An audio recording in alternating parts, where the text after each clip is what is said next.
याद आया था जब हमने शुरू में योगी जी के बारे में पता चला था, और तब हम शौक में थे कि अच्छा यूपी में ऐसे होता था पहले, और आप लोगों ने हेलो गाइस, कैसे हैं आप लोग। उम्मीद है आप लोग सही सलामत होंगे। तो आपका स्वागत है वर्ल्ड रिएक्शन इंडिया के एक और नए मिक्स रिएक्शन वीडियो में। इस वीडियो को देखने के बाद आपको पता चलेगा कि अगर एक नेता चाहे तो कुछ भी कर सकता है, बस उसको इच्छा होनी चाहिए करने की, ना कि अपनी जेब भरने की। और यही बात हमारे योगी आदित्यनाथ जी ने करके दिखाया है। पहले यूपी की क्या हालत थी, कितने दंगे, कितने क्राइम्स, इंफ्रास्ट्रक्चर तो था ही नहीं, पर उन्होंने कैसे पूरे इंडिया का सबसे ज्यादा एक्सप्रेसेस वाला स्टेट बना दिया है यूपी को। और भी बहुत सारी डेवलपमेंट की है यूपी में, जैसे लॉ एंड ऑर्डर को संभालना, क्राइम्स को कंट्रोल करना, एंड कड़े कदम उठाना जो कि गुंडागर्दी करते हैं। और यह चीजें यूपी में इससे पहले कोई भी नेता नहीं कर पाया है, जो कि हमारे योगी आदित्यनाथ जी ने करके दिखाया है। और भी बहुत सारी चीजें की हैं योगी आदित्यनाथ जी, जो कि आप इस वीडियो पर देखकर समझ जाएंगे। तो चलिए आज की वीडियो शुरू करते हैं। शुरू करने से पहले गाइस, अगर आप इस चैनल पर नए हैं तो प्लीज इस चैनल को सब्सक्राइब कर दीजिए, आपकी सपोर्ट की जरूरत है। और आर ओरिजिनल वीडियोस के चैनल लिंक आपको डिस्क्रिप्शन में मिल जाएंगे, आप चाहें तो चेकआउट कर सकते हैं। मैं आपसे मिलता हूँ वीडियो के लास्ट में। आप जब उत्तर प्रदेश का नाम सुनते हैं तो शायद आपके दिमाग में बहुत सारे स्टेरियोटाइप्स आते होंगे। खराब इंफ्रास्ट्रक्चर, खराब हेल्थ सिस्टम,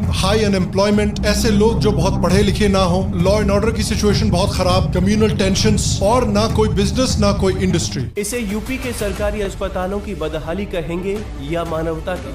अस्पताल में महिला और कुतिया एक ही वार्ड में मां बनती हैं। चलिए आइए बनारस केस स्कूल। मरे वो जानवर रहते हैं, उनकी महक बहुत तेज आती है। Lawlessness continues, it seems, unabated in Uttar Pradesh. Widespread violence and clashes now being reported in several districts in UP. रोजगार नहीं है लोगों के पास। वो कहता चलो जो भी मिला चपरासी की नौकरी मिले, कब तक पेट तो भरेगा। एक समय पर उत्तर प्रदेश का नाम उत्तर प्रदेश नहीं बल्कि ऊपर वाले के भरोसे प्रदेश था, लेकिन आज के उत्तर प्रदेश को अगर आप देखेंगे तो थोड़ा डिफरेंट है। इस समय उत्तर प्रदेश 13 एक्सप्रेस वाला देश का सबसे पहला राज्य बन चुका है। Uttar Pradesh received investment worth 33.5 lakh crore during global investor summit. An additional 75,000 crores in UP over the next 4 years. महिलाओं संबंधी अपराधों में भी उत्तर प्रदेश का जो कन्विक्शन का रेट है वो पूरे देश में नंबर 1 का है। योगी आदित्यनाथ जी कह रहे हैं कि माफिया आउट और इन्वेस्टर इन। तो वही स्टेट जिसमें एक समय पर जंगल राज चला करता था, जिसको गुंडे और माफिया कंट्रोल किया करते थे, उसकी law and order situation, education, infrastructure, ये सब इतना कैसे इंप्रूव हुआ है। देखिए, ये यूपी गवर्नमेंट और योगी आदित्यनाथ की एक बहुत क्लियर हेडेड,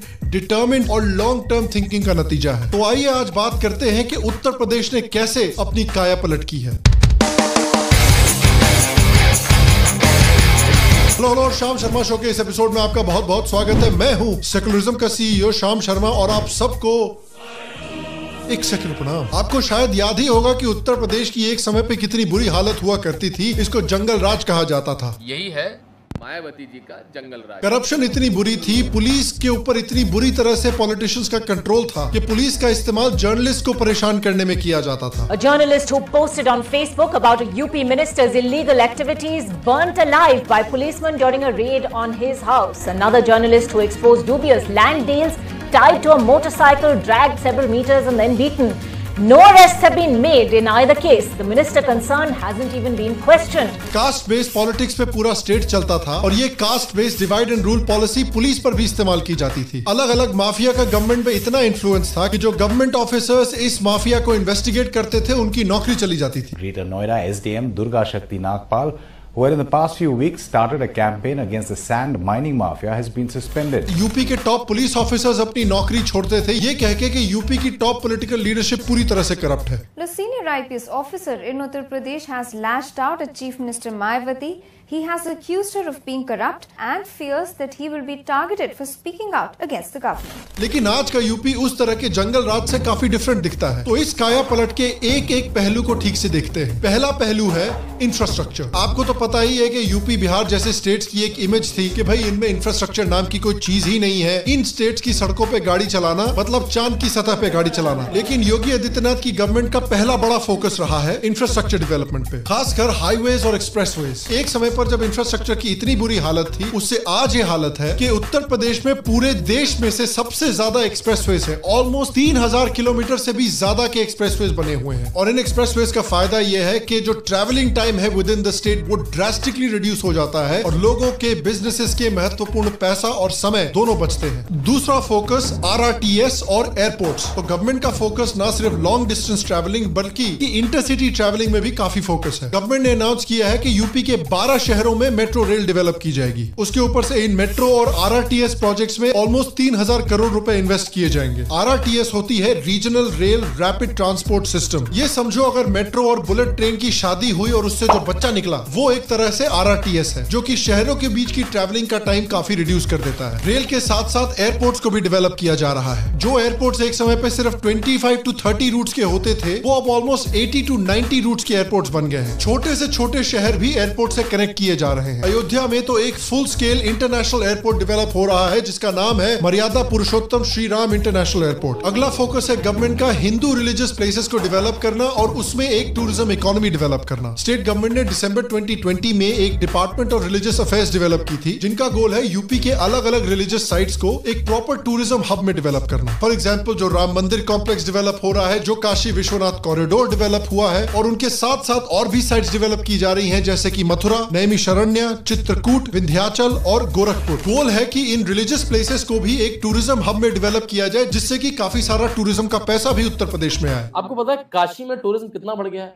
कम से कम 150 गुना टूरिज्म बढ़ गया है। When tourists come, a lot of money also comes. और जो एक्सप्रेसवेज, ट्रेन्स और एयरपोर्ट्स डेवलप की जा रही हैं, उनका भी इन टूरिज्म हब्स में कनेक्टिविटी बढ़ाने में काफी बड़ा हाथ होगा। इंडिया की जो टेम्पल इकोनॉमी है, जो टूरिज्म इकोनॉमी है, वो अराउंड 3 लाख करोड़ की है, जो GDP का 2% इस समय पर कंट्रीब्यूट करती है। फॉर एग्जाम्पल अगर आप तिरुपति को देखेंगे तो वो काफी बड़ी टेम्पल इकोनॉमी वाला शहर है जो ऑलमोस्ट 3000 करोड़ की टेम्पल इकोनॉमी है। उत्तर प्रदेश भी चाहता है कि उसकी जो इतनी रिच कल्चरल धरोहर है उसका भी इस्तेमाल करके अलग अलग टेम्पल इकोनॉमीज डेवलप की जाए। In India, there are 200 plus towns which are run on temple economy. Tirupati is a 3000 crore rupees economy. Ganesh Visarjan just in Mumbai is a 500 crore rupees economy. Kawar Yatra, that's a 200 crore rupees economy, and the Kawars are made by Muslims of Saharanpur. So religious places are a huge economy in India. So now there's a huge economic empowerment of Ayodhya that will happen, and not only Ayodhya, Sharan, whole of eastern Uttar Pradesh. In fact, the parts of Bihar also. अगला बड़ा focus है law and order. Yogi ji के आने के पहले उत्तर प्रदेश को basically पहले mafia, गुंडे और बाहुबली वगैरह लोग कंट्रोल करते थे जिनको अलग अलग पॉलिटिकल पार्टी से सपोर्ट मिला करता था। हालत एक समय पर इतनी बुरी थी कि अमेजोन और फ्लिपकार्ट जैसी कंपनी सिर्फ 2-3 डिस्ट्रिक्ट्स में डिलीवरी करते थे क्योंकि उनको पता था और डिस्ट्रिक्ट्स में जाएंगे तो गुंडे लूट लेंगे। अब इन सब चीजों को टारगेट करके योगी आदित्यनाथ की गवर्नमेंट ने बंद करवाया है। या तो इन गुंडों को अरेस्ट किया गया है और जो गुंडे पुलिस पर अटैक करते हैं उनका एनकाउंटर किया जाता है। पुलिस ऑफिसर्स ने एक्सप्लेन किया है कि एक समय पर गुंडों को पॉलिटिशियन से सपोर्ट मिला करता था, लेकिन आज पुलिस को पॉलिटिशियन से सपोर्ट मिल रहा है। पुलिस को फ्रीडम दी जा रही है, छूट दी जा रही है कि वो प्रॉपर्ली इन गुंडों पर, इन बाहुबली पर, इन माफिया पर एक्शन ले सकें। वहाँ पे रोड माफिया थे, वहाँ पे बालू माफिया थे, वहाँ पे चीटिंग माफिया थे, गाड़ी चोरी माफिया थे, और सारे ऑर्गेनाइज क्राइम थे। उसको कैसे ऑर्गेनाइज क्राइम को यूपी में हर जिले में 50-50 नाम चिन्हित करके उन पे दबिश बनाई गई। तो ये जब हुआ तो एक माहौल बना कि हाँ हम इस स्टेट पे वापस आ सकते हैं। इस लॉ एंड ऑर्डर पर एक्शन लेने का बेनिफिट ये हुआ है कि जो इतने कम्युनल क्लैशेस हुआ करते थे, दंगे हुआ करते थे यूपी में, वो भी कम हुए हैं। इनफैक्ट रायट केसेस जो है वो यूपी में पूरे देश के मुकाबले काफी ज्यादा तेजी से कम हुए हैं। औरतों के खिलाफ भी जो क्राइम्स होते हैं उसमें भी पुलिस का एक्शन और जो कन्विक्शन हुआ है लोगों का इन क्राइम्स में, वो यूपी में सबसे ज्यादा हुआ है। जो चार्ज शीटिंग है औरतों के खिलाफ क्राइम्स में, वो 2017 में 71% से 2021 में ऑलमोस्ट 77% हुई है। और जो पेंडेंसी रेट है इन केसेस का, वो 2017 में 21% से सिर्फ 17% तक आ गया है। और ये लॉ एंड ऑर्डर की सिचुएशन जो इतनी इंप्रूव हुई है, ये एक बहुत बड़ा फैक्टर था कि क्यों योगी आदित्यनाथ को वापस लोगों ने दोबारा वोट किया है। लॉ एंड ऑर्डर जो गुंडा राज है वो क्या कम हुआ है कि और बढ़ गया है कि वैसे ही है जैसे का था? अरे भैया कम हुआ है। महिलाओं के लिए बहुत ज्यादा सुरक्षित हो गया माहौल, और जो चीज की सुविधा नहीं थी वो सुविधा हमको मिल रही है, और आगे भी चल के हमको उम्मीद है कि उनसे सुविधा मिलेगी। सरकारों में सिर्फ गुंडागर्दी होती थी लाल टोपी वालों की, और योगी जी जब से आए हैं सबसे बहुत बढ़िया है। क्राइम तो बहुत कम है सर, बस जो चल रहा है वो बेहतर है, उसको और बेहतर होना चाहिए। तो ये जो यूपी की एक काया पलट हो रही है, उसके पीछे योगी जी की एक क्लियर स्ट्रेटेजी थी। अगर आप हेल्थ सेक्टर में भी देखें तो नीति आयोग के मुताबिक उत्तर प्रदेश टॉप 3 स्टेट्स में था जिसने की हेल्थ इंडिकेटर्स में सबसे ज्यादा इंप्रूवमेंट की है। उसके ऊपर से मेडिकल और पब्लिक हेल्थ इंफ्रास्ट्रक्चर में भी यूपी देश की एवरेज से ज्यादा स्पेंड करता है। तो यूपी की जो काया पलट हो रही है उसके पीछे योगी का बिल्कुल क्लियर विजन था कि इन्वेस्टमेंट बढ़ानी है, इंफ्रास्ट्रक्चर बेटर करना है और क्राइम को घटाना है। तो जो इन्वेस्टमेंट समिट्स एक समय पर गुजरात में, महाराष्ट्र में, कर्नाटका जैसे स्टेट्स में हुआ करते थे, वो आज उत्तर प्रदेश में भी हो रहे हैं और उत्तर प्रदेश को भी बहुत बड़े बड़े इन्वेस्टमेंट्स मिल रहे हैं। ये जो यूपी की इमेज है हमने विदेश में एज ए एनआरआई नहीं देखी। हमारे पास महाराष्ट्र आता था, तेलंगाना आता था, आंध्रा आता था, तमिलनाडु आता था, लेकिन यूपी किसी इस तरह से नहीं आया। तो देखिए इस समय पर जो उत्तर प्रदेश की डेवलपमेंट हो रही है ये एक बहुत ही अच्छी खबर है और ये देश के लिए बहुत जरूरी है, क्योंकि आप अगर इंडिया की पॉपुलेशन डेंसिटी देखेंगे तो आप अगर उत्तर प्रदेश बिहार वाले एरिया को देखेंगे तो देखेंगे कि ये स्टेट्स ना सिर्फ बड़े हैं बल्कि इंडिया की पॉपुलेशन का बहुत बड़ा हिस्सा उत्तर प्रदेश में रहता है। यहाँ पर काफी यंग पॉपुलेशन है, बहुत हाई ह्यूमन कैपिटल है, लोग मेहनती हैं। प्रॉब्लम ये हो रही है कि इनके पास अपॉर्चुनिटीज नहीं है तो इनको दूसरे स्टेट्स में जाना पड़ता है अपॉर्चुनिटीज ढूंढने के लिए, जहाँ पर अक्सर इनको डिस्क्रिमिनेशन का सामना करना पड़ता है, हिंसा का सामना करना पड़ता है।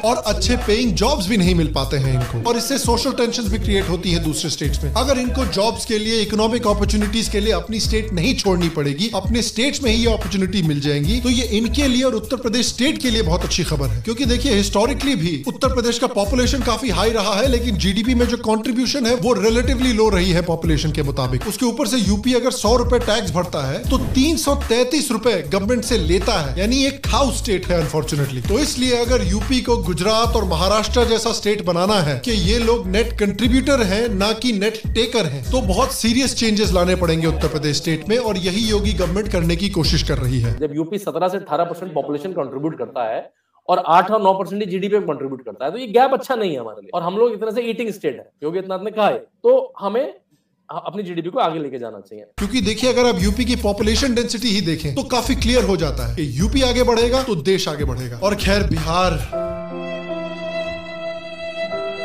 क्या ही बोले यार, बिहार की बढ़ोतरी कब होगी क्या पता। पहले बिहार का कम से कम एक दोस्त तो था उत्तर प्रदेश, अब तो उत्तर प्रदेश भी डेवलप कर रहा है, बिहार बेचारा अकेले ही रह गया। वन डे क्या पता। अभी भी देखिए यूपी में बहुत सारी चीजें हैं जो इंप्रूव की जा सकती हैं। For example police to civilian ratio काफी इंप्रूव किया जा सकता है। अभी भी इंफ्रास्ट्रक्चर इंप्रूव करनी है, हेल्थ इंफ्रास्ट्रक्चर खासकर ये सब चीजें इंप्रूव करनी है। लेकिन जिस ट्रेजेक्ट्री की तरफ उत्तर प्रदेश बढ़ रहा है वो ट्रेजेक्ट्री काफी अच्छी है और ये देश के लिए एक बहुत अच्छी खबर है। और मैं आपसे पूछना चाहता हूँ कि क्या आप भी मानते हैं कि उत्तर प्रदेश का धीरे धीरे काया पलट हो रही है और क्या आपका भी मानना है कि उत्तर प्रदेश की डेवलपमेंट इंडिया की डेवलपमेंट के लिए एक बहुत अच्छी खबर है? अगर आप अग्री करते हैं तो नीचे कमेंट सेक्शन में मुझे जरूर बताएं। बाकी अगर आप शाम शर्मा शो का लेटेस्ट मर्च चेकआउट करना चाहते हैं तो नीचे मर्च शो के लिंक पर क्लिक करें। अगर आपको शाम शर्मा शो पसंद आया तो थम्स अप दे, लाइक दे, कमेंट करें। कमेंट सेक्शन में गाली भी दे, सब चलता है यार। अगर आप शाम शर्मा शो के मग क्लब के मेंबर बनना चाहते हैं तो नीचे पेट्रियन के लिंक पर क्लिक करके जरूर ज्वाइन करें। बाकी मैं आपसे अगले एपिसोड में मिलूंगा और तब तक स्वस्थ ऑनेस्ट सा सीएम हो गया, वो आ गया, फिर उसने आके अबे गुंडा राज होता है, पुलिस वाला आता है, एक वो आके गुंडा ईमानदार एक आता है। हाँ, बिल्कुल। तो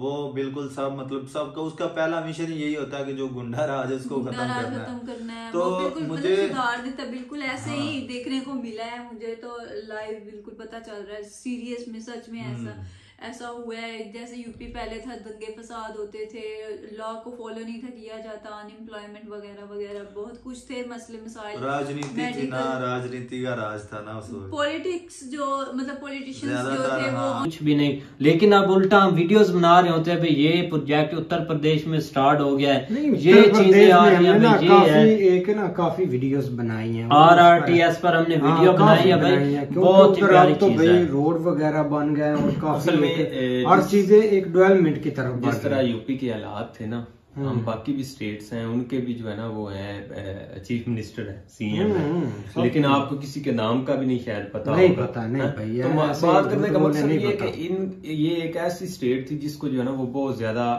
तवज्जो की जरूरत थी और उनके लिए एक उनको बहुत अच्छा एडमिनिस्ट्रेटर मिला है। और उन्होंने असल में इनको चैलेंज, हम हमेशा जब भी इनकी वीडियो आती है ना एक चीज हमेशा कहते हैं कि इनको रिलीजन के हवाले से बहुत ज्यादा चैलेंजिंग का जो है ना वो सामना था कि यार ये बहुत ज्यादा रिलीजियस जो है ना वो है, और बाकी आगे जो है ना वो यूपी में जिस तरह वो ऑलरेडी दंगे वगैरह जो है ना वो मुसलमानों के चल रहे होते थे, मुसलमान और जो है ना दो आपस में जो ग्रुपों के। लेकिन आज की वीडियो यहीं खत्म होती है। आई होप कि आप इस वीडियो को एंजॉय किए होंगे। एंजॉय किए तो प्लीज कमेंट सेक्शन में जरूर बताइएगा। और जाने से पहले गाइस, अगर आप इस चैनल पर नए हैं तो प्लीज इस चैनल को सब्सक्राइब कर दीजिए, आपकी सपोर्ट की जरूरत है। और ऐसे ही किसी भी वीडियो का मिक्स सेक्शन अगर आप देखना चाहते हैं तो आप उस वीडियो का नाम मुझे कमेंट सेक्शन में बता सकते हैं। मैं उस वीडियो का मिक्स सेक्शन आपके लिए जल्दी इस चैनल पर ले आऊंगा। मिलता हूँ आपसे एक और नए मिक्स सेक्शन वीडियो में जल्दी। तब तक के लिए बाय गाइस।